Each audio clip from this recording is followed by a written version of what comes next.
ভাইয়েরা আমার, হঠাৎ করে মায়ার নবী, রহমতের নবী, একদিন ফজরের নামাজের পর দিনের নবী, মায়ার নবী মিম্বরে বসে বলেন, সাহাবীরা, আজ আমি স্বপ্নে দেখেছি আমি তোমাদেরকে নিয়ে আল্লাহর ঘরখানায় কাবা তওয়াফ করতেছি। যেরকম সুবহানাল্লাহ। সাহাবায়ে কেরামের মনের ভিতরে আশা জাগলো, নবীজির স্বপ্ন সেটাও ওহী, সেটা আল্লাহ পাক রব্বুল আলামিন নবীদেরকে যা যা স্বপ্নে দেখেন এটাও সত্য। সাহাবায়ে কেরাম তারা মনে মনে ভাবলেন, হয়তো নবীজি তিনি অল্প দিনের ভিতরেই নবী তিনি খানায় কাবার দিকে রওনা দিবেন, উমরার উদ্দেশ্যে রওনা দিবেন। নবীজির এই স্বপ্ন শোনার পর সাহাবায়ে কেরাম প্রস্তুতি গ্রহণ করতে লাগলেন। একদিন দিনের নবী 1400 সাহাবায়ে কেরাম নিয়া আল্লাহর নবী তিনি রওনা দিয়া দিলেন। সংক্ষেপে বলি, আমার উদ্দেশ্য সামনের দিকে। মায়ার নবী তিনি রওনা দিয়া দিলেন, সাথে হলেন 1400 সাহাবী। আল্লাহর নবী যখন মক্কা শরীফের কাছাকাছি পৌঁছে গেলেন, মক্কার লিডার আবু সুফিয়ান, মক্কার কাফিরদের লিডার আবু সুফিয়ান জরুরি পরামর্শে বসে গেল। সবাইকে একটাই বলল, এখন যদি আমরা মুহাম্মদকে আসতে দেই তাহলে বহির্বিশ্বে খবর রটে যাবে মুহাম্মদ মক্কা দখল করে নিয়েছে। অতএব না, কোনোভাবেই আমরা মুহাম্মদকে মক্কায় ঢুকতে দেব না। প্রস্তুতি তারা গ্রহণ করে নিল। আল্লাহর নবী হুদায়বিয়া নামক জায়গায় অবস্থান করলেন। নবী বলেন, সাহাবীরা এখানে অবস্থান করু, মক্কার হালত বুঝে আমরা মক্কায় ঢুকব। আল্লাহর নবী বলতেছেন, ওমর তুমি একটু মক্কায় যাও, যাই তুমি আবু সুফিয়ানকে যা বলো আমরা তওয়াফ করতে এসেছি, আল্লাহর ঘরখানায় কাবা তওয়াফ করার জন্য এসেছি, ভিন্ন কোনো উদ্দেশ্যে আমরা আসি নাই। মক্কা জয় করা উদ্দেশ্য নয়, কাউকে সাথে নেওয়ার জন্য আসি নাই।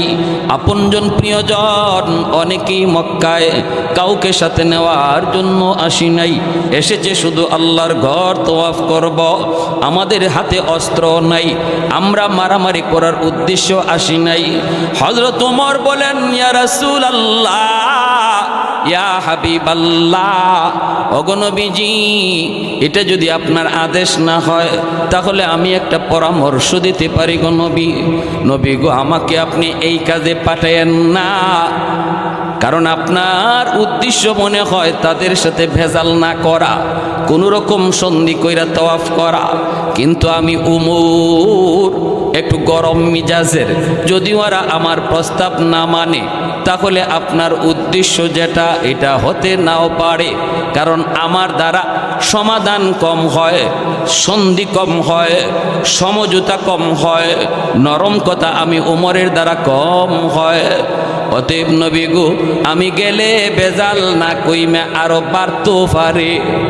আমার পরামর্শ হলো আপনি উসমান গনিকে পাঠান, কারণ উসমান নরম দিলের মানুষ, আর উসমানের অনেক ঋণ আছে মক্কার মানুষের কাছে, বহু সাহায্য উসমানের কাছ থেকে ওরা পেয়েছে। অতএব উসমানের কথা রাখবে। উসমানের আত্মীয় স্বজন মক্কায় অনেক আছে, উসমান গনিকে পাঠালে মনে হয় উদ্দেশ্যটা পূরণ হবে। দিনের নবী, মায়ার নবী বলেন, ওমর তুমি ঠিক বলেছ, ঠিক আছে উসমান তুমি নিজেই যাও, যাইয়া তুমি বলো আবু সুফিয়ানকে আমরা ঝগড়া বিবাদ করতে আসি নাই, আমরা এসেছি আল্লাহর ঘর তওয়াফ করতে, আমাদেরকে যেন বাধা না দেয়। কথাটা বুঝে আসছে আপনাদের? হযরত ওমর নরম না হুজুর? এখন খালি গরম না বেশি গরম?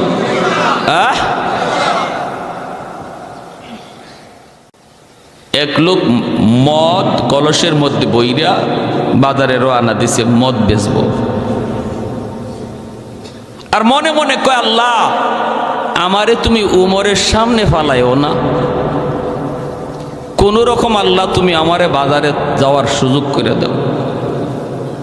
কিন্তু যেখানে বাঘের ভয় সেখানে, আপনাদের চিটাঙ্গে এই প্রবাদ আসেনি না নাই? যে উমরের ভয়ে ভয়ে বাজারে যাচ্ছে কলসে মদ লইয়া, হঠাৎ করে দেখি ওই উমরই তার সামন দিয়ে আসতেছে। এখন তার কলিজায় আর পানি আছে? কলিজা শুকায় গেছে। রাস্তার কিনারা দিয়া যায় আর কয় আল্লাহ, ও আল্লাহ, আমারে নি ওমরে ডাক না দেয়, আমি নি কোন রকম ওমরের সামন থেকে পাস হতে পারি, কোন রকম নিজেরে না দেখাইয়া ভাব লইয়া এরকম চিপায় চিপায় রাস্তার কিনারা দিয়ে যাওয়ার চেষ্টা করতেছে। কিন্তু যেই মাত্র হযরত ওমরের সামনাসামনি হয়ে গেছে, তখনই ওমর কোন দাঁড়াও দাঁড়াও ডাক শোনার পরে যদ্দূর পানি কলিজায় ছিল একটুকুও নাই।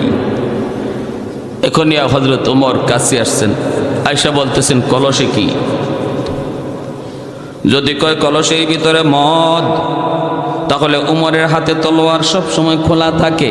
এই তলোয়ার উমর কখনো কাপের ভিতরে ঢুকান না, কাপের ভিতরে ঢুকাবেন আবার তিনি বের করবেন। এতটুকু সময় উমরের হাতে নাই, এতটুকু সময় উমরের হাতে নাই। তলোয়ার সব সময় খোলা থাকে। যদি শুধু বলে কলসের মধ্যে মদ, তাহলে সাথে সাথে কল্লা আলাদা হয়ে যাবে। এটাই ওমরের ফয়সালা, এটাই ওমরের রায়। এইবার সে বলে কি বাচ্চার জন্য বলে, আমিরুল মুমিনিন, আমার কলসের মধ্যে দুধ। বলুন তো, কলসের মধ্যে দুধ না মদ? আরেকটু যেরকম দুধ না মদ?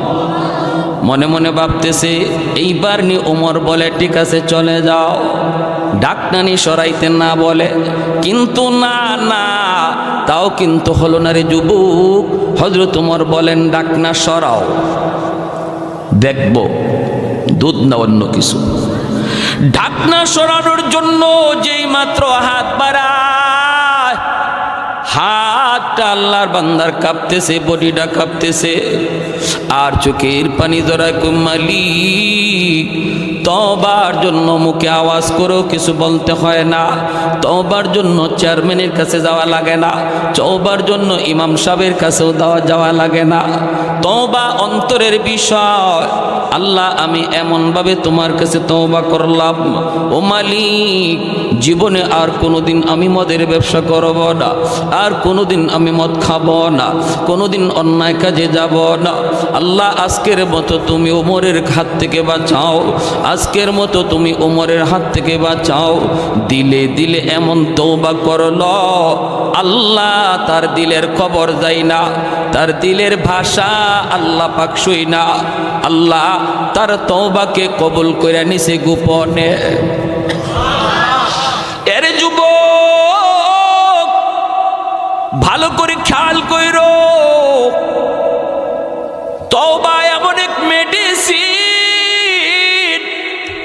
এই তওবার মেডিসিনের দ্বারা মানুষের জীবনের কালিমা আল্লাহ মুছে দেয়।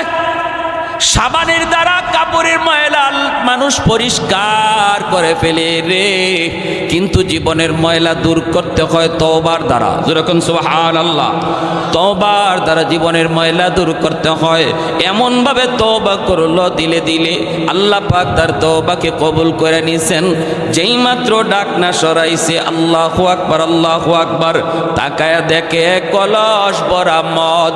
আল্লাহ পাক মুহূর্তের ভিতরে দুধ বানায় দিছে। আরেকটু জোরে সুবহানাল্লাহ। फारूक तेरा नाम से इस्लाम रहेगा, फारूक तेरा नाम से इस्लाम रहेगा, दुनिया की अदालत में तेरा नाम रहेगा, दुनिया की अदालत में तेरा नाम रहेगा, सिद्दीक तेरा नाम से इस्लाम रहेगा, दुनिया की सदाकत में तेरा नाम रहेगा, दुनिया की सदाकत में तेरा नाम रहेगा, उस्मान तेरा नाम से इस्लाम रहेगा, दुनिया की सखावत में तेरा नाम रहेगा, दुनिया की सखावत में तेरा नाम रहेगा, हैदार तेरा नाम से इस्लाम रहेगा, दुनिया की शजाअत में तेरा नाम रहेगा, मुआविया तेरा नाम से इस्लाम रहेगा, दुनिया की सियासत में तेरा नाम रहेगा। एक जोरे सुरे बोली अल्लाहु আকবার। मुसलमाনের आवाजे अल्लाहु আকবার।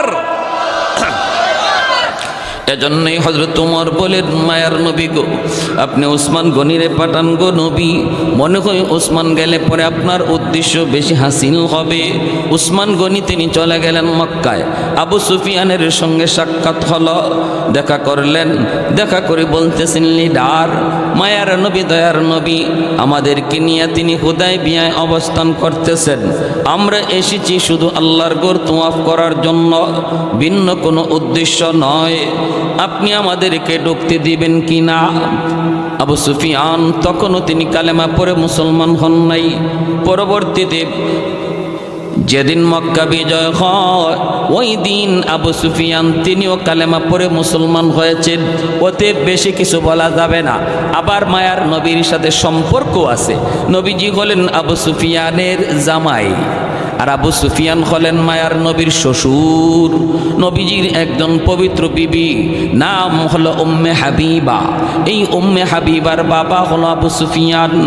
আবু সুফিয়ান একদিকে মায়ার নবীর কঠিন থেকে কঠিন দুশমন, অন্যদিকে আবু সুফিয়ানের কলিজার টুকরা মেয়ে উম্মে হাবিবা, আমার মায়ার নবীর পবিত্র বিবি,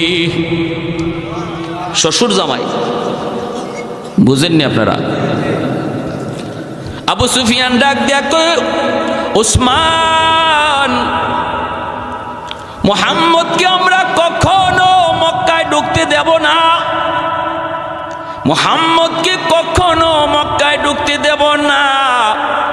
তোমার যদি মন চায় বাইতুল্লাহ তওয়াফ করার, তুমি তওয়াফ করে চলে যাও, তোমাকে আমরা 1000 বার তওয়াফ করার অনুমতি দেব, কিন্তু মুহাম্মদকে একবারও দেব না।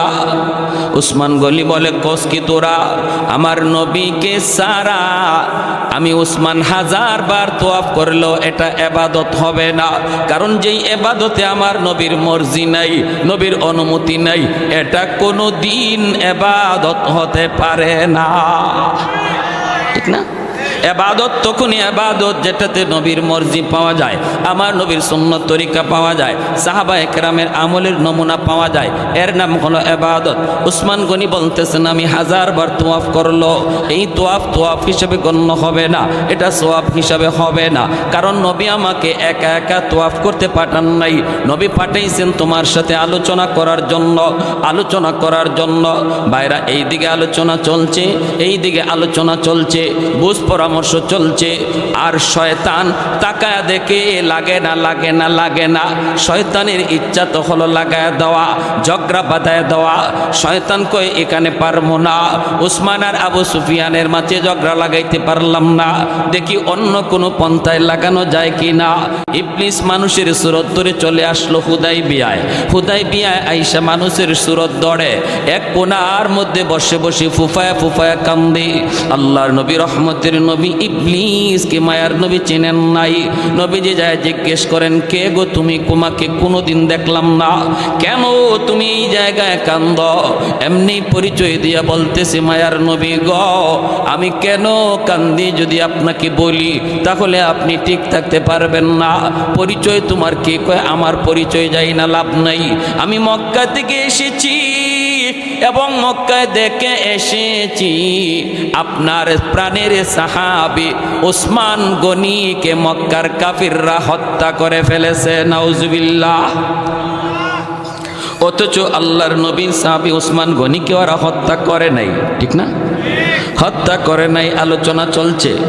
ভাইরা বন্ধুরা, মায়ার নবী, দয়ার নবী, তিনি মনের ভিতরে কষ্ট পেয়ে গেলেন, কারণ উসমান আসতে দেরি হইতেছে। আল্লাহ নবী মনে মনে ভাবতেছেন, মনে হয় তাহলে আমার উসমানকে মেরেই ফেলেছে, তাহলে আসে না কেন? নবীজি ভাবতেছিলেন এটা, এর ভিতরে খবর দেয় ইবলিসে হত্যা করে ফেলেছে। নবীজি ভীষণ কষ্ট পেলেন, পাওয়ারই তো কথা, কারণ দূত হত্যা করা শুধু মুসলমানের আইনা নয়, আন্তর্জাতিক নীতিমালায়ও দণ্ডনীয় অপরাধ, দূতের কোনো দোষ নাই।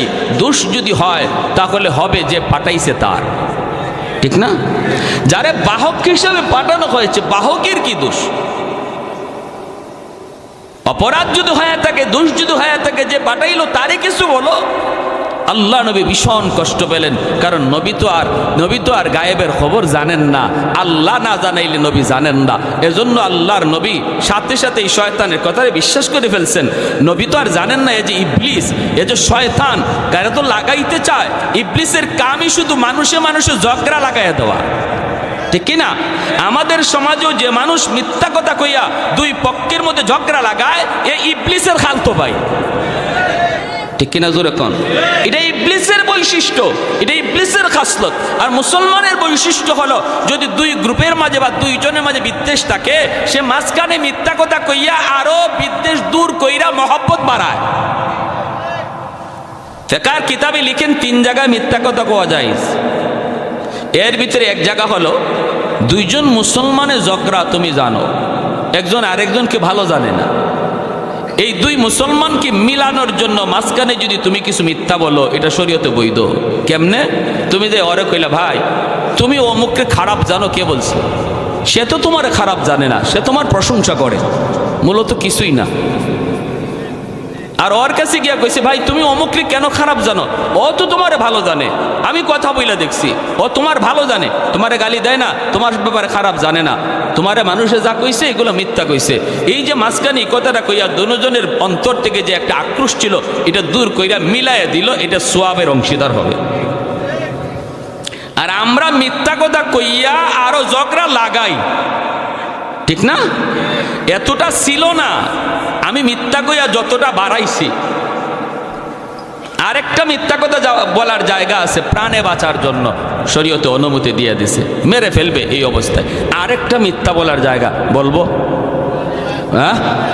এটা কিন্তু খুব জটিল বিষয়, এটা মাইক বন্ধ করে কইলে ভালো হয়। এটা ঘরের বিষয়, ঘরের বিষয়, কথা বুঝেননি? এটা ঘরের বিষয়। ঘরের ম্যাডাম যদি গরম হয় আর তোমার কোনো সত্য কথায় যদি ঘরে আগুন লাগার সম্ভাবনা থাকে, ম্যাডাম যদি মাথা গরম হয়ে যায়, তখন তুমি মাথা ঠান্ডা করার জন্য মিথ্যা বলতে পারবা। যেমন শাড়ি তুমি কিনছো 500 টাকা দিয়া, এখন ঘরে যদি এসে বলো শাড়ির দাম 500, তাহলে যদি বুঝো যে না ভেজাল বাড়বে, 500 বললি, তোমার জন্য লুঙ্গি কিনো আর প্যান্ট কিনো আর শার্ট কিনো 1500 2000 টাকা দিয়া, আর আমার জন্য শাড়ি কিনতে 500 আর 600 নেও, এই শাড়ি তুমি যে পরো, আমার পরা লাগবে না, তুমি পরো। এই ধরনের কোনো ভয় যদি থাকে, তখন তুমি ঘরে আইসা বলতা শাড়ির দাম 2000। এখন কাম হয়েছি না, কইছিলাম নি মাইক বন্ধ করে কইতাম। এখন তো আপনারা ঘরে সত্য কথা কইলেও বিশ্বাস করবে না, হাসা কথা কইলেও এখন মিছা মনে করবে, ঠিক না? আমার ভাইয়েরা, বন্ধুরা, যুবক, আমি লম্বা টান দিতে পারবো না, আওয়াজও চড়াইতে পারবো না, কারণ একটু পরপরই আমার গলা শুকায় আসতেছে মাইকের কারণে। একটু মনোযোগ আমার দিকে, নরমাল সুরে কিছু কথা বলবো, একটু দিল দিয়া শুনেন। আল্লাহর নবী, রহমতের নবী বলতেছেন, সাহাবীরা, আমার উসমানকে যারা হত্যা করেছে, বিচার না নিয়ে আমি মদিনায় যাব না। তোমরা কে কে আমার হাতে হাত রেখে বায়াত নিবা? কে কে হাতে হাত রেখে বায়াত নিবা? উসমান হত্যার বদনা না লইয়া আমি মদিনার দিকে রওনা দিব না রে। সাহাবায়ে কেরাম আল্লাহর নবীর হাতে হাত রেখে বায়াত নিলেন। ওই বায়াতটার নাম হলো ইসলামের ইতিহাসে হুদায়বিয়ার সন্ধির বায়াতের দোয়া। দ্বীনের নবী, মায়ের নবী বলেন, সাহাবীরা, তোমরা আমার হাতে হাত রেখে বায়াত দিয়েছো। আমার উসমান আজকে জীবিত নাই, যদি আমার উসমান থাকতো তাহলে উসমানের হাতটাও তো আমার হাতে লাগতো। তোমরা নিজেরা সাক্ষী থাকো, আমি আমার উসমানকে এত মায়া করি, এত আদর করি, এত মহব্বত করি রে। আমি নবীর 2টা হাতের মধ্যে একটা হাত আমি নবীর হাত, আরেকটা হাত হলো আমার উসমানের হাত। নিচের হাতটা হলো আমি নবীর হাত, উপরের হাতটা হলো ওসমানের হাত। যেই মাত্র এই খবর আবু সুফিয়ানের কাছে চলে গেল, নবীজি সাহাবায়ে কেরামের হাতে হাত রেখে ওসমান হত্যার বদলা নিতে চান। আবু সুফিয়ান সাথে সাথে কয় কি, আমরা তো ওসমানকে হত্যা করি নাই, মুহাম্মদকে এই খবর দিল কে?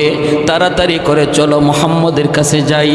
ওসমান গনিকে সাথে নিয়ে ওরা চলে আসলো হুদাইবিয়া নামক জায়গায়। আইসা বলতেছে, কে বলছে আপনারই? আমরা ওসমান হত্যা করেছি, এই যে নেন আপনার ওসমানকে। আল্লাহর নবীর সামনে ওসমানকে তারা অক্ষত অবস্থায় ফিরাইয়া দিল। আল্লাহু আকবার।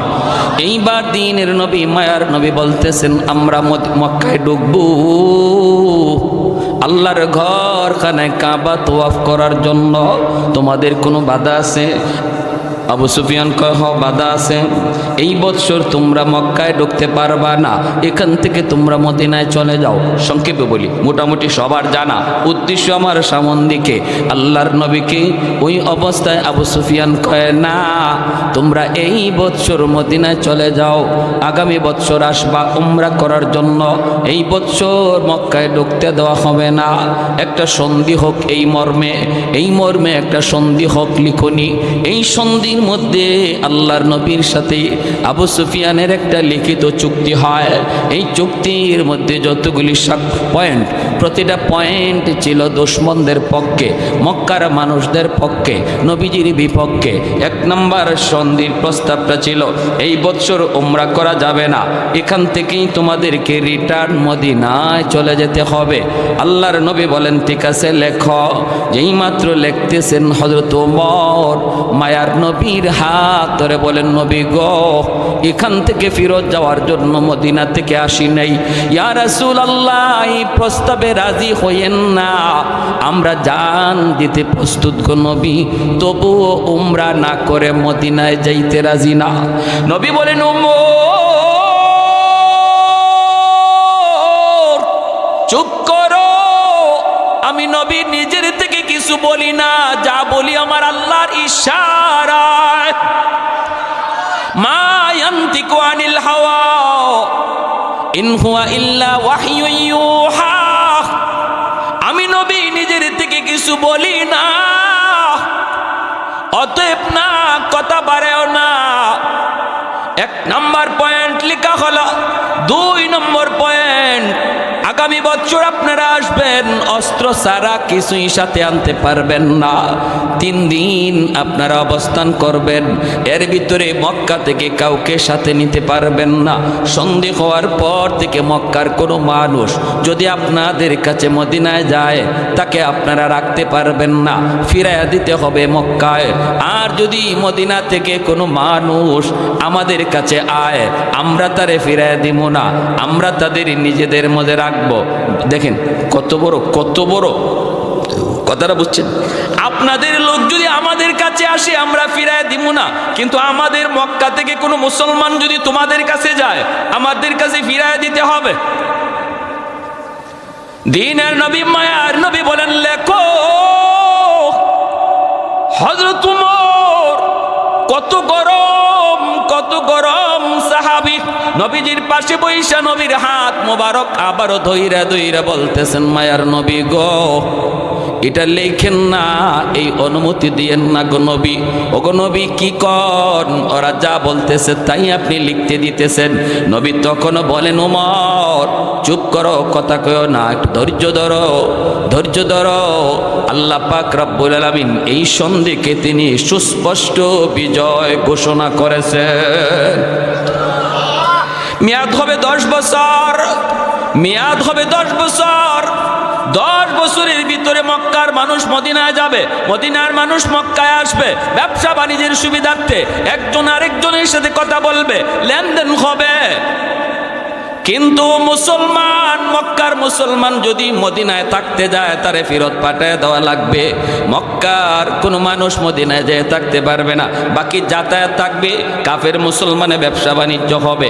শুধু এতটুকুই ছিল, এতটুকুই মুসলমানদের প্লাস পয়েন্ট। হযরত ওমর ফারুক রাদিয়াল্লাহু তাআলা আনহু বারবার নিষেধ করেন, এরপর নবী অনুমতি দেন লেখার জন্য।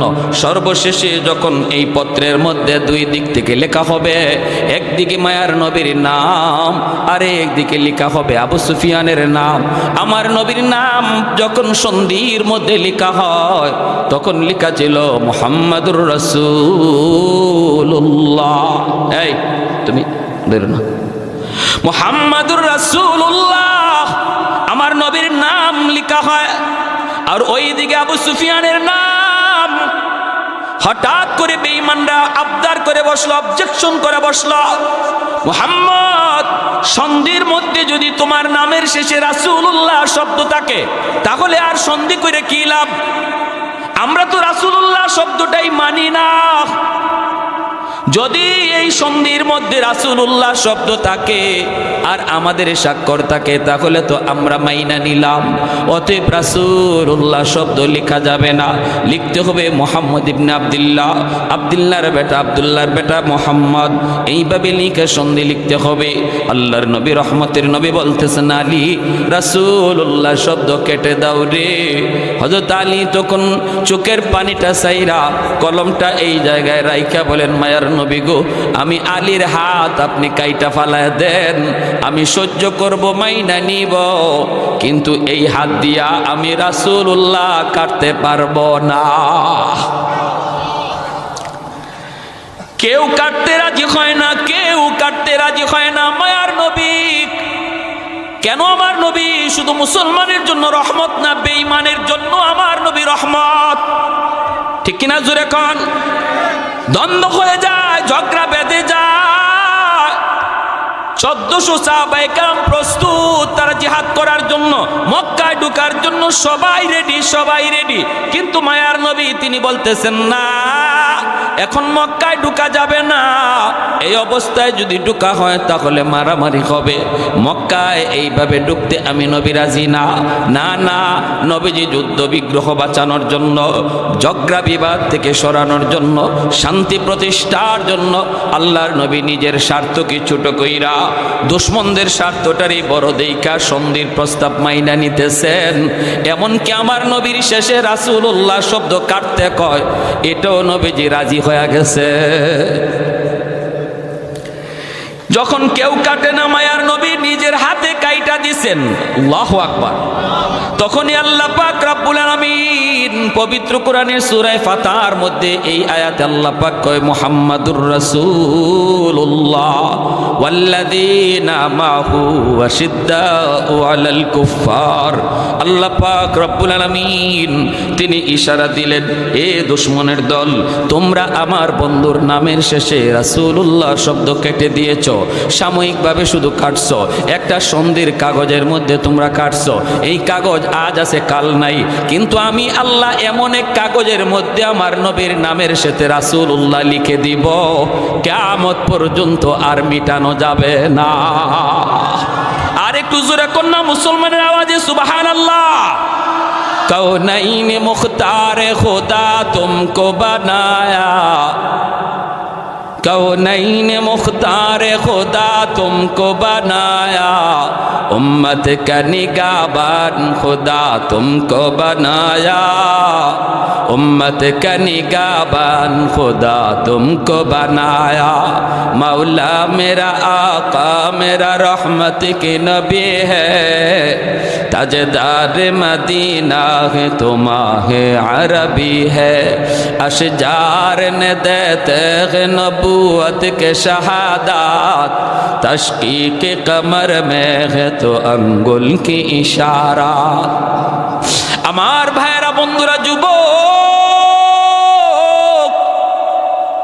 আল্লাহ নবী রহমতের নবী চলে গেলেন। হযরত ওমর বারবার বলতেছিলেন, ইয়া রাসূলুল্লাহ, ওগো নবীজি, এইভাবে এতগুলি শর্ত আপনি মেনে নিলেন, প্রতিটা শর্তই ওদের পক্ষে, আমাদের পক্ষে তো কোনো শর্তই দেখলাম না। নবী বলেন, ওমর তুমি আমি যা বুঝি আল্লাহ এর চেয়ে বেশি বুঝে, ঠিক না? তুমি আমি যা দেখি আল্লাহ এর চেয়ে বেশি দেখে। আমরা দেখতেছি বাহ্যিক, কিন্তু আল্লাহ দেখতেছেন মূল হাকিকত। আল্লাহ নিজে বলতেছেন, বন্ধু সবর করো, সাহাবীদেরকে ধৈর্য ধরতে বলো। এই সন্ধিটা হলো তোমাদের সুস্পষ্ট বিজয়। ইন্না ফাতাহনা লাকা ফাতহাম মুবিনা, এটা সুস্পষ্ট বিজয়, সুস্পষ্ট বিজয়। হযরত ওমর বলেন, নবী গো কেমন করে সুস্পষ্ট বিজয়? নরো দেখতে পাবা কেমন করে সুস্পষ্ট বিজয়। হযরত ওমর তিনি নীরব নিস্তব্ধ। ভাইরা বন্ধুরা, দেখা গেল সুস্পষ্ট বিজয়। 2 বছর পার হয় নাই। 2 বছর সন্ধির মেয়াদ ছিল 10 বছর। 2 বছর পার হইতে হইতে দেখা গেল এই 2 বছরের ভিতরে বেঈমান মুসলমানের সাথে লেনদেন করার সুযোগ পেয়েছে, ব্যবসা বাণিজ্য করার সুযোগ পেয়েছে। অসংখ্য অগণিত অমুসলিম মুসলমানদের সাথে চলাফেরা করেছে, লেনদেন করেছে। এই লেনদেন চলাফেরার কারণে মুসলমানের আখলাক আর মুসলমানের ব্যবহার, মুসলমানের উত্তম চরিত্র দেখা গোপনে গোপনে 1400 থেকে মুসলমান হয়ে গেছে 10,000। জোরে কন্যা সুবহানাল্লাহ। এতদিন পর্যন্ত মুসলমানদের ব্যাপারে শুধু মিথ্যা প্রোপাগান্ডা ছড়াইছে। যেমন বর্তমানে বেদিন বেঈমান কাফির কুফফারের মুরলগুলি মুসলমানের দিকে জঙ্গি তকমা লাগায়, আর জঙ্গি তকমা লাগায় সাধারণ মানুষকে মিথ্যা ধোঁকা দিয়ে রাখতেছে। যারা সত্যিকার অর্থে মুসলমানের সাথে মিশতেছে, মুসলমান চিনতেছে, এরা বুঝতেছে মুসলমান জঙ্গি নয়, ঠিক কিনা জোরে বলেন? এরা বুঝতেছে, এরা জানতেছে। বর্তমানে তালেবানরা, এদেরকে যে জঙ্গি বলা হয়, মিথ্যা প্রোপাগান্ডা। আর এই সার্টিফিকেটটাই ভারতের একজন সাংবাদিক আফগানিস্তানে ছিল, সে নিজের চোখে তালেবানদের সুশাসন দেখে এসেছে, তাদের নিরাপত্তার দৃশ্য দেখে এসেছে। আইসে সে বাস্তব চিত্রটা ভারতের জমিনে আসল কথাটা কয়ে দিছে। সে বইলা দিছে তালেবানরা খারাপ নয়, যা বলা হইতেছে এদের বিরুদ্ধে সব মিথ্যা। তালেবানরা হলো আদর্শ মানুষ এবং ন্যায় পরায়ণ, ঠিক কিনা জোরে কও।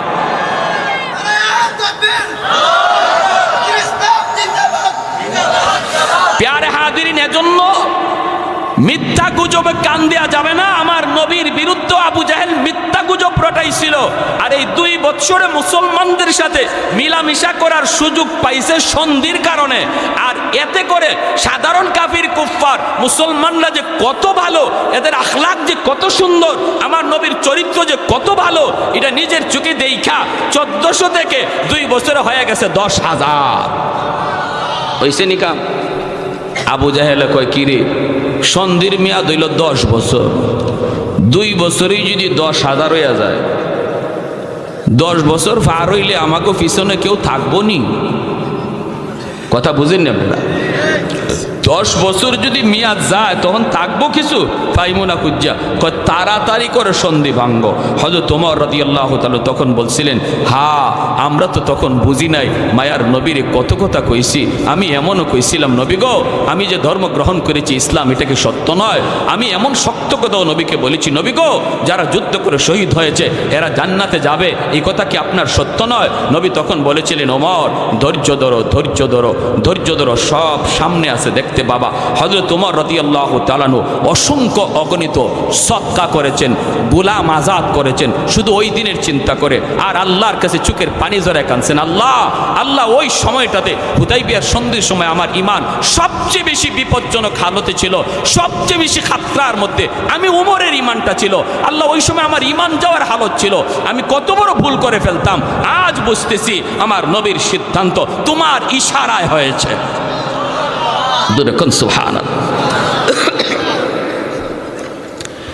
দিনের নবী, মায়ার নবী, রহমতের নবী 2 বছর পরেই যখন আবু জাহেল জানায় দিল, আবু জাহেল নয়, আবু জাহেল তো শেষ, আবু সুফিয়ান যখন জানাইলো আমরা সন্ধি মানি না, আল্লাহর নবী সাথে সাথে সন্ধি ভঙ্গ করার পর মক্কা বিজয়ের প্রস্তুতি নিলেন। 10,000 সাহাবায়ে কেরাম নিয়ে মায়ার নবী মক্কার উপকণ্ঠে নবী হাজির হয়ে গেলেন। হাজির হয়েই নবী অবস্থান করলেন সমতল জায়গায়। আবু সুফিয়ান খবর পেয়ে গেল নবী মক্কা দখল করার জন্য তিনি রেডি। মক্কার কাছাকাছি চলে এসেছেন, কিন্তু কি পরিমাণ লোক আল্লাহর নবীর সাথে এনেছেন রে, আবু সুফিয়ান জানে না, মক্কার কাফেররা তারাও জানে না নবীর সাথে কি পরিমাণ লোক আছে। আবু সুফিয়ান রাতের অন্ধকারে একজনকে পাঠাইলো, যা একটু দেখ মুহাম্মদের সাথে কি পরিমাণ লোক আছে। আল্লাহর নবী সাহাবায়ে কেরামদেরকে বলেন, সাহাবীরা রে, সন্ধ্যা হয়ে গেছে, এখন আমরা মক্কায় ঢুকবো না। রাতের অন্ধকারে যদি মক্কায় ঢুকি, আবু সুফিয়ান আর মক্কার মানুষগুলি তারা যদি আমাদেরকে বাধা দেয়, তাহলে তো আমরা প্রতিহত করব। এতে করে ঝগড়া বেঁধে যাবে, জান যাবে, প্রাণ যাবে। রাতের অন্ধকারে কে কারে মারবে দেখা যাবে না। অনেক শিশুর গায়ে হামলা হয়ে যেতে পারে, নারীর উপরও হামলা হয়ে যেতে পারে, অথচ তারা নিরপরাধ, তাদের কোনো অপরাধ নাই, তাদের কোনো অন্যায় নাই। ইসলাম শিশুর গায়ে হামলা করে না, ইসলাম নারীদের উপরে হামলা করে না। আদর্শ শিখায় ইসলাম, মানবতা শিখায় ইসলাম, মানবতা শিখায় গেছেন আমার নবী। অথচ আমরা দেখি আজকে ফিলিস্তিনের জমিনে মুসলমানের শিশুকে হত্যা করা হয়, আরাকানের জমিনে মুসলিম নারীর গায়ে গুল্লি করা হয়, ঠিক কিনা? বেদিন বেঈমানগুলি মানবতার ফেরিওয়ালা নামে ডাকে, অথচ মানবতা ওদের কাছে নাই। কাশ্মীরের জমিনে মুসলমান নারীর গায়ে হামলা হয়, মুসলিম শিশুর উপর হামলা হয়, অথচ আমার নবী রহমতের নবী মক্কায় নবী যখন ঢুকবেন সন্ধ্যা হয়ে গেল, নবী বলেন, সাহাবীরা রাতের অন্ধকারে আমরা মক্কায় ঢুকবো না। মক্কায় যদি রাতের অন্ধকারে ঢুকি, নারীর গায়ে হামলা হতে পারে, শিশুর উপরে হামলা হতে পারে না। ইসলাম এটা সমর্থন করে না। রাত আমরা এই সমতল জায়গায় কাটাবো, সকালবেলা মক্কায় ঢুকবো। যার হাতে কোনো অস্ত্র নাই তার গায়ে তলোয়ার চলবে না, ঘরের ভিতরে যে অবস্থান করবে তার ঘরেও হামলা হবে না, বাইতুল্লাহ যে আশ্রয় নিবে তার উপরও কোনো হামলা হবে না। সন্ন্যাসী ধর্মীয় যাজক দ্বারা, ধর্মীয় যাজক এদের উপরও কোনো হামলা হবে না। যারা তলোয়ার নিয়ে সামনে আসে শুধু ওদের সাথেই হামলা হবে, প্রতিবাদ হবে, আর কারো গায়ে তলোয়ার উঠবে না, এমনকি গাছের পাতাটা পর্যন্ত ছিঁড়া যাবে না। নবীজি সমতল জায়গায় 10,000 সাহাবায়ে কেরামদেরকে নিয়ে সন্ধ্যার সময় অবস্থান করলেন। আল্লাহ নবী কত বড় রণকৌশলবিদ ছিলেন বুঝছেন। নবী বলতেছেন, সাহাবীরা এশার নামাজের পরে আল্লাহ নবী কয়, সবাই চুলা বানাইবা না, খানা দানা পাক করা লাগবে না? সাহাবীরা কহ, খানা দানা পাক করতে তো চুলা বানাইতে হবে। নবী কয়, চুলা যে বানাইবা, আমাদের 10,000 মানুষের জন্য যদ্দূর চুলা লাগার প্রয়োজন, ডাবল বানাও, ডাবল চুলা নবীজি ডাবল বানাইতে বলছেন। যদি লাগে 10,000 মানুষের জন্য 1,000 চুলা, নবী বলতেছেন 2-3 হাজার চুলা বানাও। এখন চুলা বা সাহাবায়ে কেরাম বুঝতেছেন না যে ঘটনা কি, নবীজি এত চুলা বানাইতে বলেন কেন? নবীজি বলেন, যা বলছি তা করে। সাহাবায়ে কেরাম তো নবীকে কোনো প্রশ্ন করতেন না, ইয়া রাসূলুল্লাহ এটা কেন, এই প্রশ্ন নাই। নবী বলছেন আর কোনো কথা নাই, ঠিক না? আমিও যদি নবীর উম্মত হয়ে থাকি, আমার কথা এখানেই শেষ। যেখানেই শুনবো আমার নবীর কথা সামনে এসেছে, যখনই শুনবো আমার নবীর হাদিস সামনে এসেছে, নবীর কথা চলে এসেছে, আমার যুক্তি, আমার বুদ্ধি, আমার বিবেক সব এখানে ওকেজু, এর নাম হলো উম্মত। আমার মতে মত নয়, নবীর মতে মত, তার নাম হলো উম্মত, ঠিক কিনা? জোরে কর। আর যদি আমি পণ্ডিতি দেখাই, না না অসুবিধা কি, অসুবিধা কি, অসুবিধা কি, এর নাম হইল পণ্ডিতি, এর নাম হইল পণ্ডিতি। কেউ নবীর হাদিসের সামনে, সুন্নত তরিকার সামনে পণ্ডিতি দেখাইবেন না। সাহাবায়ে কেরাম কোনো দিন এমন পণ্ডিতি দেখান নাই। নবী বলতেছেন চুলা বানাও ডাবল। একজন সাহাবীও জিগাইছেন না, নবী গো কেন? বুঝে আসছে? এরপর আল্লাহ নবী বলে, শোনো, রাতের বেলা তো বাথরুমও লাগবে, বাথরুম বানাইবা আমাদের যা প্রয়োজন এর চেয়ে অর্ধেক কম। বাথরুম যদি লাগে 1000, বানাও 500। এখানেও সাহাবীরা জিগান না কেন, কেনটা পরে বুঝছেন। আবু সুফিয়ান সন্ধ্যার সময় গুপ্তচর পাঠাইছে, মুহাম্মদ কি পরিমাণ লোক নিয়ে আসছে মক্কা দখল করার জন্য, একজনে দেখে আসো। এ পাহাড়ের উপর থেকে আসার পরে যখন ময়দানের দিকে তাকাইছে, এই টাইমটাতে সাহাবায়ে কেরাম চুলায় আগুন জ্বালাইছেন খানা পাকানোর জন্য। এখন চুলা ডাবলের ডাবল, সব চুলায় যখন আগুন জ্বলছে, এই গুপ্তচরে পাহাড়ের উপর থেকে কয়, আস্তাগফিরুল্লাহ, আমি মানুষ গণমু কখন, চুলা গই নেই তো কুল পাই না। আমারে লিডারে ফাটাইলো মানুষ গণবো, মানুষ আমি কবে গণবো? হে দেখে পুরা ময়দান খালি আগুন আর আগুন, দৌড় দিছে পিছনে ব্যাগ গিয়ার গিয়ে ওই লিডার কয়, লিডার খবর বড় জটিল খারাপ। কয় কি হইছে? কয় মুহাম্মদ যে কি পরিমাণ লোক সাথে লইয়া আইছে এর হিসাব নাই। কেন কস না? কস না তুই কত? 5,000, 2,000, 10,000, 20,000? আরে রাখো তোমার 10,000, 20,000, চুলাই তো আছে 10-20,000, চুলাই তো আছে 10-20,000। মানুষ নিচেও 50-60,000-এর কম হবে না। এক চুলার মাঝে কি একজনের খানা ফাঁকায়? এক চুলার ভিতরে 10-20 জনের চুলা ফাঁকায়। আমি চুলা গণ্যা শেষ করতে পারি নাই। আবু সুফিয়ান কয়, আস্তাগফিরুল্লাহ, ভগবান রাম রাম রাম, কোন কাম হয়? রাম রাম রাম কোন কাম হয়? শেষ সাথে পাঠাইছে গুপ্তচর আরেকটা সিআইডি, কয়ে তুই যাই একটু দেখে আয় তো, এই আগ্রাইতে যে খবর দিল এর খবর সঠিক না বেঠিক? আরে সকালবেলা যে যুদ্ধ করব আগে তো বুঝতে হইব শত্রু দুশ্মনের তাদের শক্তি কেমন, জনবল কেমন, এটা তো বুঝে যুদ্ধ করা লাগবে। তুই একটু দেখে আয় না আগ্রাইতে হে যে রিপোর্ট দিল এটা সঠিক না বেঠিক। এ যে টাইমে গেছে এই টাইমে ঘুম থেকে সাহাবায়ে কেরাম উঠা সবাই বাথরুমের সামনে গিয়ে লাইন ধরছে। বাথরুম তো নবী বলছেন যা লাগে এর চেয়ে অর্ধেক কম বানাও। এখন বিশাল লাইন এক এক বাথরুমের সামনে। ইস্তেমার ময়দানে দেখছেন না হালত কি হয়? এ পাহাড়ের উপর থেকে ছায় কয় রাম রাম রাম রাম। আমি মানুষ গণমু কখন? বাথরুমের সামনে যে হাজারে বিজারে খাড়াই রইছে, সবার তো আর বাথরুমে ধরছে না। যদি এক তাবুতে 50 জন থাকে, আইসে মাত্র 2 জন বা 3 জন বাথরুমও, বাকি 40 জনই তো তাবুতে রয়েছে। হাই রে হাই, কার সাথে কি যুদ্ধ করব? ইয়েও দিছে পিছনে ব্যাগ গিয়ার, যা উস্তাদ খবর বলো জটিল খারাপ, কি পরিমাণ লোক মোহাম্মদের যে সাথে লই আইছে এর হিসাব নাই। বলে কস না তুই কি পরিমাণ? কয় হ্যাঁ কি পরিমাণ কইছে? কয় হ্যাঁ তো কইছে 40-50 হাজার আইব। কয় দূর রাখো, বাথরুমের সামনেই তো 40,000 খারাই রয়েছে। আবু সুফিয়ান কয় যার যার জান বাঁচা, আমি আমার জান বাঁচাই। ওই দেখেন, এজন্যই পৃথিবীর বড় বড় গবেষক, শ্রেষ্ঠ রণকৌশলবিদ যদি পৃথিবীর ইতিহাসে কেউ থাকে, সেই গবেষণায় আমার নবীর নাম সবার আগে উঠেছে। আমার নবীর নাম সবার উপরে। পৃথিবীর শ্রেষ্ঠ রণকৌশলবিদ, যুদ্ধের কৌশল পৃথিবীতে কে সবচেয়ে বেশি জানতেন, এই ইতিহাস যখন বেঈমানরা লিখছে সেখানেও আমার নবীর নাম সবার আগে। সুবহানাল্লাহ। কোন নবীর উম্মত হইছো এই খবর তোমার নাই, তুমি আসো বান্দরের বাচ্চা হইবার লাগি ভাগল। হাই রে বান্দরের বান্দর, হ্যাঁ আমি যে কি এটা আমি জানি না, আমার পরিচয় আমি জানি না, এই হলো আমাদের হালত। আর খালি বান্দরে কয়ে কি লাভ? মুসলমানের বাচ্চারা অর্থ আছে। এই কিছুদিন আগে আর্জেন্টিনা ব্রাজিল গেছে না, কত যে মেসির উম্মত খারাইছে রাস্তায়, আর কত নেইমারের উম্মত যে খারাইছে। কি জবাব দিবা, কি জবাব দিবা? যে নবীর উম্মত তুমি, এই নবীর কথাগুলি শোনো, নিজের ওইভাবে তৈরি করো, আমার নবীর রঙে রঙিন বানাও, নবীর উম্মত দাবি করার মতো নিজের সুরতটা তৈরি করো, দেখবা আল্লাহ খুশি হয়ে যাবে। আর আল্লাহ যদি খুশি হয়ে যায়, বদরের ইতিহাস আবার ফিরে আসবে ইনশাআল্লাহ। বদরের ইতিহাস আবার ফিরে আসবে।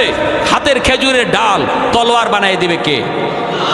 মাটির চাকা আমাদের হাতে বোমা বানায় দিবে কে? এই ক্ষমতা আল্লাহর আসেনি না নাই? দুশ্মন অ্যাটম বোমার মালিক হতে পারে, পারমাণবিক বোমার মালিক হতে পারে দুশ্মন, কিন্তু যদি আল্লাহকে আমরা রাজি করতে পারি আর আল্লাহর পাশে নিয়ে ময়দানে নামতে পারি, দুশ্মনের পারমাণবিক বোমা মুসলমানের ক্ষতি করতে পারবে না। আফগানের জমিনে বলেছে, নাবিকরা বলেছে, তাদের পাইলটরা বলেছে, জঙ্গি বিমান নিয়ে আফগানের মাটিতে এসেছে বোমা নিক্ষেপ করার জন্য। ওই জঙ্গি বিমানের পাইলটরা কয় আমরা বোমাগুলি আফগানে ফালাই, আর দেখি শূন্যের মধ্যেই একজন মানুষ বোমাগুলা এক হাতে লুপে ফেলে। আমাদের ফালানো বোমা হাতে লুপে সাগরে নিক্ষেপ করে, একটা বোমাও আফগানের মাটিতে ফালাইতে পারি নাই। এই রিপোর্ট যখন বাইডেনকে দেয়, জো বাইডেনকে, তখনই জো বাইডেন বলে আফগান থেকে সৈন্য প্রত্যাহার করো, কারণ আফগানে তালেবান তাদের শক্তি নিয়ে মাঠে নামে নাই, তারা এক অদৃশ্য শক্তি নিয়ে মাঠে নামছে। আর হাদিরিন, তুমি সেই জাতি সেই জাতি তুমি, তোমার পিছনে আল্লাহর গাইবি হাত, এই কথাটা তুমি ভুলে গেছো। এজন্য তুমি ভারতকে পাশে চাও, রাশিয়ারে পাশে চাও, আমেরিকারে পাশে চাও, চীনকে পাশে চাও, আর আল্লাহ নারাজ হয়ে বসা। আল্লাহকে বান্দা তুই কারে পাশে টানোস? তুই ওদেরকে সার, আমি আল্লাহ তোর পাশে কিনা এটা দেখ। যদি আমি তোর পাশে থাকি, তামাম দুনিয়ার দুশ্মন তোর মোকাবেলায় দাঁড়িয়ে যাক, কোনো ক্ষতি করতে পারবে না। আমি আল্লাহ একাই যথেষ্ট। আওয়াজ দিয়া কোন ঠিক কিনা? পশ্চিমাদের চোখ পড়েছে কাবাগরের প্রান্তরে, ব্রিটিশ দালাল দল বেঁধেছে ধ্বংস করতে চায় কারে। পশ্চিমাদের চোখ পড়েছে কাবাগরের প্রান্তরে, ব্রিটিশ দালাল দল বেঁধেছে ধ্বংস করতে চায় কারে। আল্লাহ পাকের ঘর, তোর সাহস থাকলে ধর, ঠিক কিনা? আল্লাহ পাকের ঘর, তোর সাহস থাকলে ধর। দু জাহানের মালিক যিনি, পবিত্র কাবা। ওই আরবের দিন বাঁচাতে সত্য ন্যায়ের মুক্তি চাই, মুহাম্মাদের বাহিনী আজ আসলে তোদের রক্ষা নাই। ওই আরবের দিন বাঁচাতে সত্য ন্যায়ের মুক্তি চাই, মুহাম্মাদের বাহিনী আজ আসলে তোদের রক্ষা নাই। মুহাম্মাদুর রাসূলুল্লাহর বাহিনী আসেনি, হাত উঠে বলো আসেনি।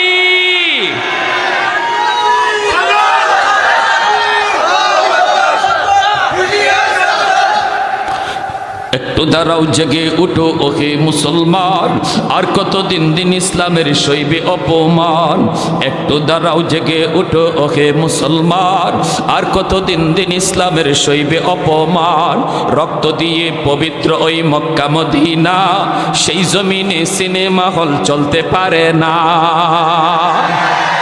আরেকটু জোরে, আরেকটু জোরে, ঠিক কিনা? রক্ত দিয়ে পবিত্র ওই মক্কা মদিনা, সেই জমিনে সিনেমা হল চলতে পারে না। নূর মক্কার ইসলাম, তার থাকলো কি আর দাম?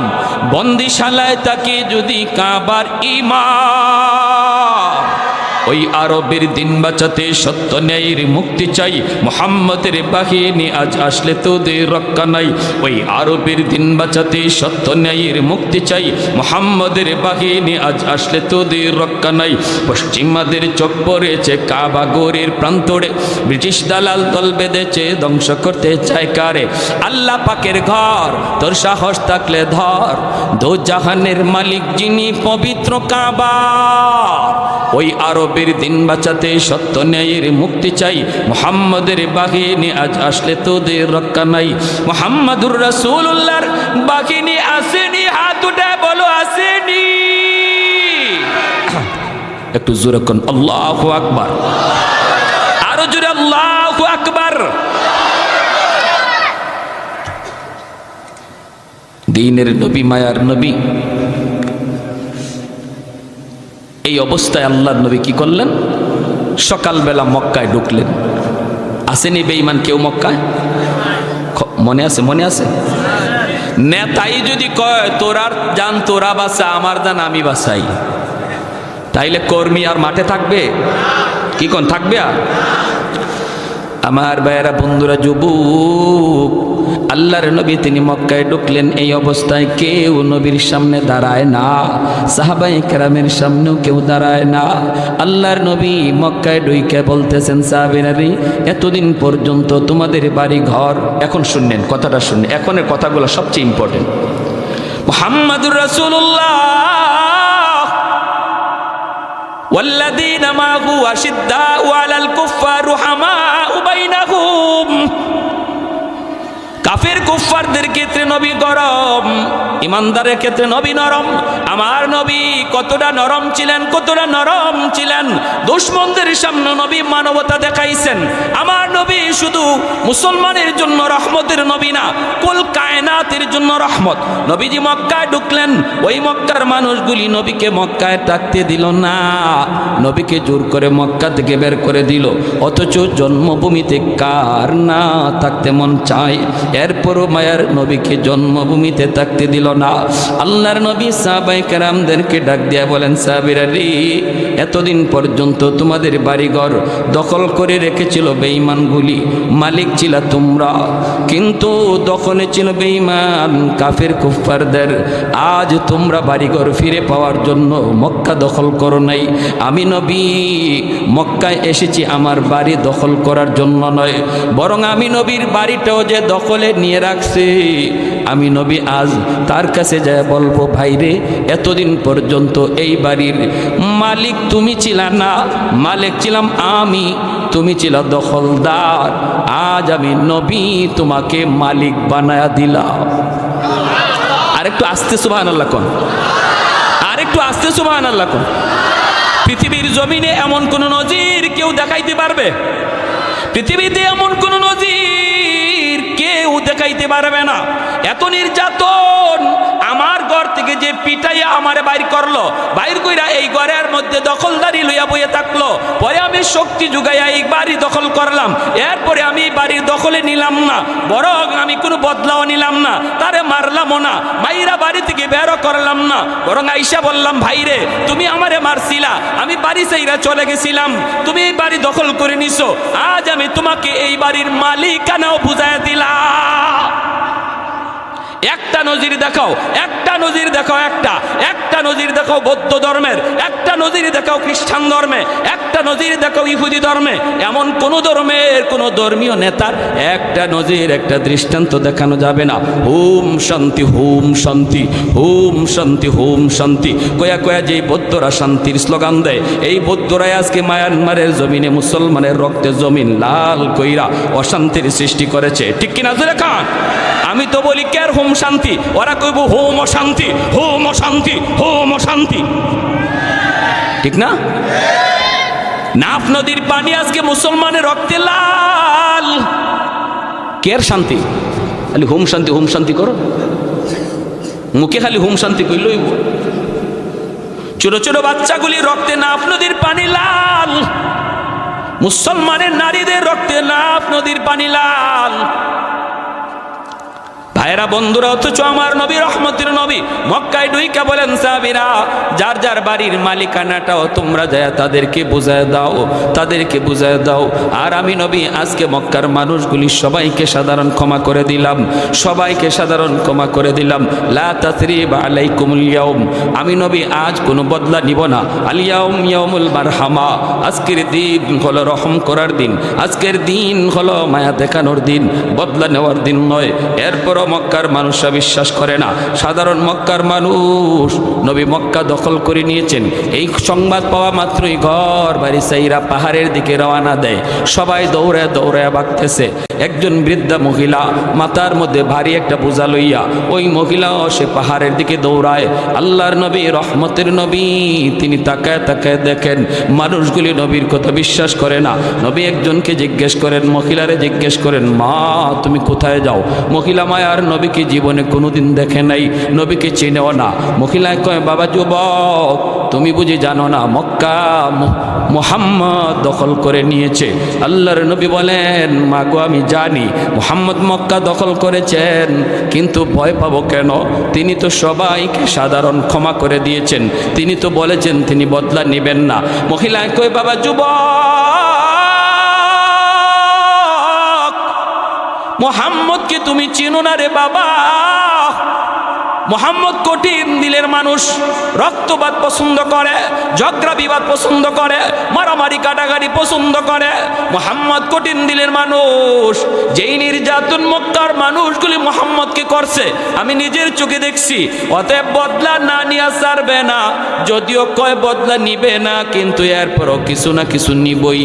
যেই নির্যাতন মক্কার মানুষগুলি মুহাম্মদকে করছে রে যুবক, আমি নিজের চোখে দেখেছি। অতএব তাড়াতাড়ি জান বাঁচাও, তাড়াতাড়ি জান বাঁচাও। আল্লাহর নবী রহমতের নবী তখন বলে, মা বোঝাটা অনেক ভারী গো মা, তুমি বৃদ্ধা মানুষ, তোমার জন্য নিতে কষ্ট হবে। আমি জোয়ান মানুষ, আমার মাথায় তুমি বোঝাটা উঠায় দাও, আমি তোমাকে জায়গা মতো পৌঁছায় দিব। মহিলা নবীর মাথায় বোঝাটা উঠায় দিল। আল্লাহর নবী মাথার মধ্যে বোঝা লইয়া আমার রহমতের নবী যখন যান, চোখ থেকে দর দর করে পানি পড়ে আর কান্দে।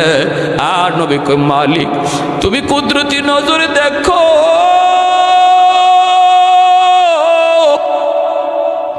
আমি নবী সবাইকে ক্ষমা করে দিয়েছি, এরপর ওরা বিশ্বাস করে না গো আল্লাহ, আমার কোনো দোষ নাই, আমি কো বদলা নেওয়ার কথা বলি নাই গো মালিক। ওরা যে আমার ভয়ে বাড়িঘর চাইরা দিছে, কিয়ামতের ময়দানে এর জন্য আমি নবীরে তুমি পাকড়াও কইরো না। আল্লাহ আমি তোদেরকে বদলার কথা বলি নাই। আমার নবী রহমতের নবী যখন চোখের পানি জড়ায় জড়ায় এই বোঝাটা লয়ার সামনের দিকে যায়, মহিলা পিছন থেকে মায়ার নবীর জন্য দোয়া করে। যুবক, তুমি তো সাধারণ মানুষ না, তুমি মনে হয় আল্লাহর ফেরেশতা, তুমি মনে হয় ভগবানের পাঠানো কোনো দূত। তোমার মতো যুবক এই জমিনে হয় না। পিছনে তাইকা তাইকা নবীর জন্য দোয়া করতেছে, লম্বা লম্বা দোয়া করে। নবীকে চিনে না, মহিলা নবীকে চিনে না, মনে করছে মক্কার একজন যুবক। পাহাড়ের কিনারায় যাওয়া মাত্রই নবী কই মা, মহিলা পিছন দিয়া কই বাবা এখানে রেখে দাও। আমার নবীর চেহারার মধ্যে হাত বুলায়, বাবা এত সুন্দর তোমার চেহারা, এত মায়া তোমার চেহারা।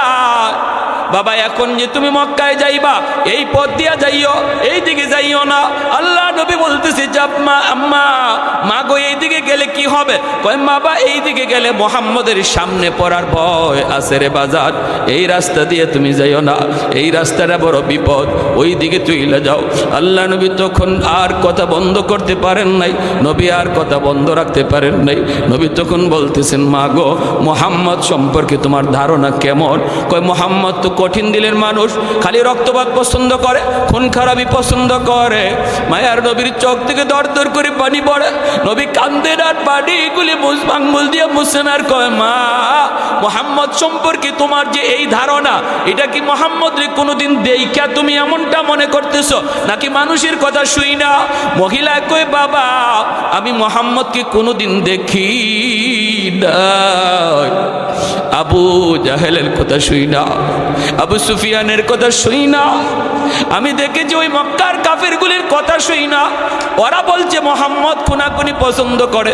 এইবার মায়ার নবী দয়ার নবী চোখের পানিটা মুইসা কয় মা গো মুহাম্মদকে আর মানুষের কথা শুই না, চিনতে হবে না, আজকে নিজের চোখে তুমি দেইখা চিনে নাও। যেই যুবক এতক্ষণ পর্যন্ত তোমার বোঝা মাথায় লইয়া এই পর্যন্ত পৌঁছায় দিল, আমি সেই যুবক যার নাম হলো মুহাম্মদ। মহিলার সাথে সাথে চিৎকার দেয়া জমিনে পইরা যায়, মায়ার নবীর গলা জড়ায় ধরে বাজান রে, এতদিন পর্যন্ত বেঈমান আমারে কি বুঝাইলো, ওরা কি শুনাইল, আজকে নিজের চোখে মুহাম্মদকে দেখলাম। বাবা আমার বুঝ হয়ে গেছে এই জমিনে তোমার চেয়ে এত সুন্দর মানুষ, এত আখলাক ওয়ালা মানুষ, এত নরম দিলের মানুষ আল্লাহর জমিনে আর আরেকজন আছে আমার মনে হয় না। বাবা আমি আর দেরি করতে চাই না, তাড়াতাড়ি আমাকে কালেমা পড়ায়া মুসলমান বানা দাও। আর একটু জোরে কন্যা সুবহানাল্লাহ, আর একটু জোরে কন সুবহানাল্লাহ। अल्लाहु अकबर। तकबीर में कलमा में नमाजों में यज़ा में, तकबीर में कलमा में नमाजों में यज़ा में है नाम इलाही से मिला नाम मोहम्मद, है नाम इलाही से मिला नाम मोहम्मद। महबूब ने कहा सल्ले अला नाम मोहम्मद, आकों की जिया दिल की जिला नाम मोहम्मद, आकों की जिया दिल की जिला नाम मोहम्मद। একটু জোরে কোন আল্লাহু আকবার। এই নবীর আদর্শই মানুষকে মানুষ বানায়, এই নবীর আদর্শই মানুষকে মানবতা শিখায়, এই নবীর আদর্শই মানুষকে সভ্য মানুষ বানায়। আরবের ওই মানুষগুলি, যেই মানুষগুলি সভ্যতা জানতো না, আরবের ওই মানুষগুলি, যেই মানুষগুলি অন্ধকার জগতে ছিল, ওই মানুষগুলি আমার নবীর এই আদর্শ গ্রহণ করার দ্বারা পৃথিবীর শ্রেষ্ঠ সভ্য মানুষ হয়েছে। জাহিলি যুগ আলোকিত যুগ হয়েছে, জাহিলি মানুষ আলোকিত মানুষ হয়েছে। আওয়াজ দিয়া বলেন ঠিক কি না? এজন্য মুসলমান সব রং ছেড়ে দাও, মদিনাওয়ালা রং ধরো। তুমি স্কুলে পড়ো বাধা নাই, কলেজে পড়ো বাধা নাই, ভার্সিটিতে পড়ো বাধা নাই, আমি বাধা দিব না।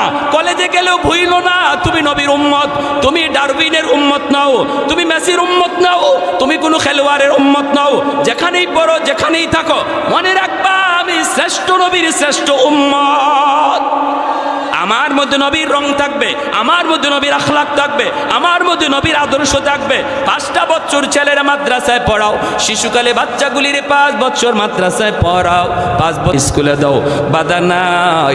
ডাক্তার বানাও, ইঞ্জিনিয়ার বানাও, অসুবিধা নেই, বাধা দেব না। কিন্তু মুসলমান 5 বছর যদি মাদ্রাসায় বাচ্চাটারে পড়াও, আজকে মাদ্রাসার মধ্যে অঙ্ক ইংরেজি স্কুলের সমমানের ঢুকানো হয়েছে, কোনো অসুবিধা নাই, আপনারা ভয় পাবেন না যে মাদ্রাসা অঙ্ক ইংরেজি নাই, আমার ছেলে হাই স্কুলে পড়বে কেমনে। না না, 5 বছর মাদ্রাসায় যদি পড়ে, স্কুলের সমমানের অঙ্ক ইংরেজি তারা বোঝানো হবে, পড়ানো হবে।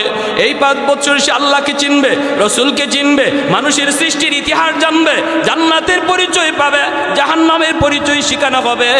এমনকি পরকালের পরিপূর্ণ জ্ঞান, মৌলিক জ্ঞানগুলি কলিজায় ঢুকাইয়া দেওয়া হবে। শিশুকালে বাচ্চাদেরকে যেই শিক্ষা দেওয়া হয়, এই শিক্ষা মরণ পর্যন্ত আসর করে। আপনার ছেলে যদি হাই স্কুলেও যায়, কোনোদিন বেনামাজি হবে না, মদকুর হবে না, গাঞ্জাকুর হবে না, বাপ মার সাথে বেয়াদবি করবে না, আলেমদের সাথে বেয়াদবি করবে না। ডারউইনের মতবাদ, সবার আগে আপনার বাচ্চাই প্রতিবাদ করবে হাই স্কুলে। যদি 5 বছর মাদ্রাসায় পড়াইয়া মুসলমানের বাচ্চা বানাইয়া তার স্কুলে দেওয়া হয়, ডাক্তার হওয়া আমার বাচ্চার বড় পরিচয় নয়, সবচেয়ে বড় পরিচয় মুসলমানের সন্তান। এজন্য সবার আগে আমার বাচ্চারে মুসলমানি শিখাইতে হবে। এই শিক্ষা যদি দেই, তাহলে আমরা বাপ মা আল্লাহর কাছে আমরা দায় মুক্ত হব। আর যদি আমরা শিশুকালে বাচ্চারে মুসলমানি না শিখাই, মক্তবে ফরাইলেই মুসলমানি শিক্ষা করা হয় না।